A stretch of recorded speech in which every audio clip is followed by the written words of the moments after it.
Para começar, pastor, eu queria que o senhor explicasse. A gente teve recentemente esse episódio no Rio Grande do Sul, né? Muito triste. E as pessoas têm muito se questionado por que que coisas ruins acontecem com pessoas boas, né? Então eu queria que o senhor falasse sobre isso biblicamente, por que que isso acontece? Então, para responder esse tipo de pergunta, nós temos aí, vamos dizer, um leque de observações importantes para a gente prestar atenção.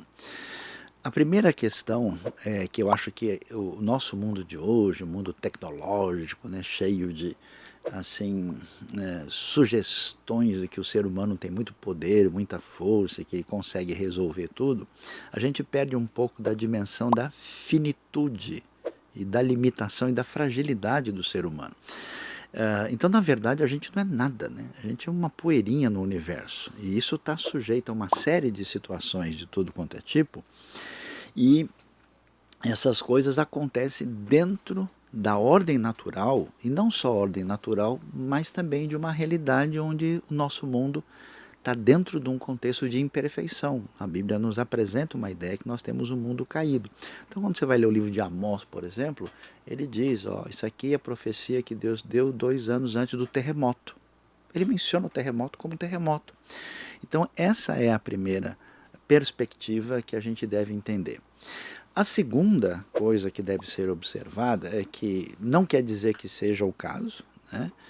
Não dá para a gente ter a compreensão de todos os elementos que estão envolvidos, mas parte dos problemas que acontecem com a gente é resultado do agir do ser humano.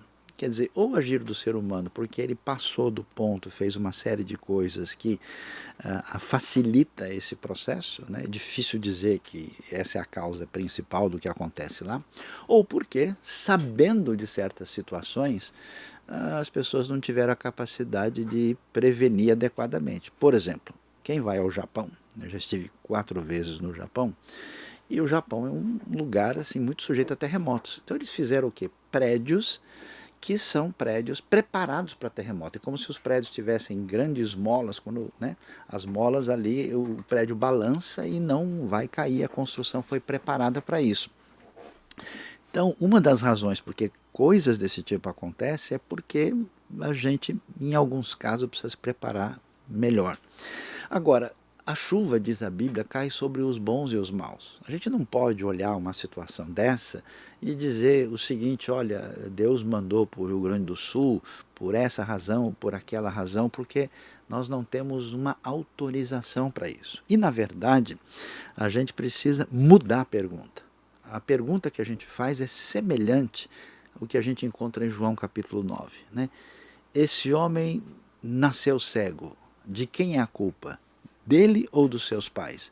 Jesus inverte e diz assim, nem dele e nem dos seus pais, mas para que na vida dele se manifestasse a glória de Deus. Então a gente olhar para trás para tentar achar o que está fora do nosso radar não é o melhor caminho. A gente vai ter enchentes de problemas indevidos no nosso pensamento.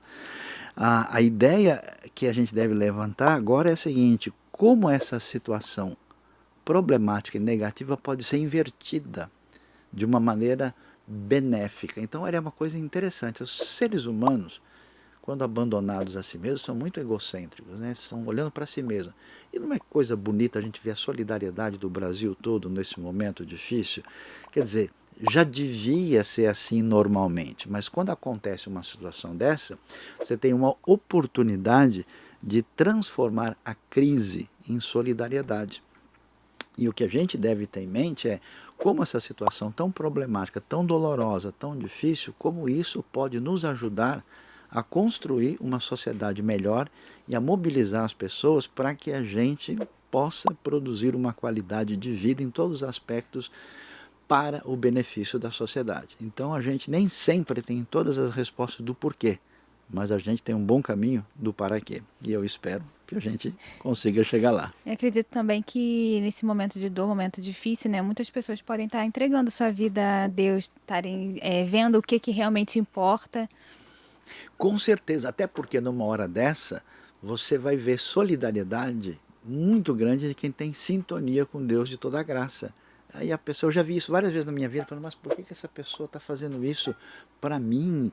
E não tem nada a ver comigo, de onde veio essa espontaneidade? Então, com certeza, né, a gente vai ver isso com bastante clareza, né, nesse redimensionamento daquilo que é o mal, né, sendo transformado em algo benéfico e positivo.